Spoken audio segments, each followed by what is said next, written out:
বৃদ্ধ সন্ন্যাসীর স্ত্রীকে নিয়ে এসেছিলেন ভোট দিতে। বিয়ের আগে তার স্ত্রীর পদবি ছিল ভট্টাচার্য। বিয়ের পর মুখোপাধ্যায় হন তিনি। ভট্টাচার্য থেকে মুখোপাধ্যায় হওয়ায় নাম বাদ পড়েছে হাওড়ার সাঁকরাইলের মহিলা ভোটারের। প্রথমে তার নাম বাদ ছিল বিচারাধীনে, পরে বাদ যায় তার নাম। বৃদ্ধ সন্ন্যাসীর কাছে কোনো চিঠি যায়নি।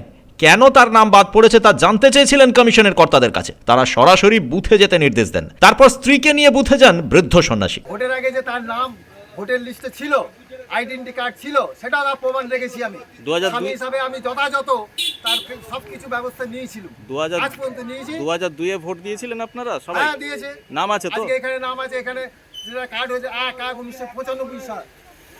95 সাল থেকে ভোটের কার্ডে নাম রয়েছে যার। আজকে 2026-এ তার নামটা কাটা গেল কেন? কোনো বহিরাগত নয় এরা। 14 পুরুষ থেকে 28 পুরুষের এখানে পশ্চিমবঙ্গের বাসিন্দা, সাঁকরাইল থানার মানিকপুরের 55 তলার বাসিন্দা। বৃদ্ধ সন্ন্যাসীর দাবি 1995 সালের ভোটার কার্ড রয়েছে তার স্ত্রীর। নাম বাদ দেওয়ার কি কারণ তা জানায়নি নির্বাচন কমিশন। হাওড়া থেকে সুব্রজ্যোতি ঘোষের রিপোর্ট, পূবের কলম ডিজিটাল।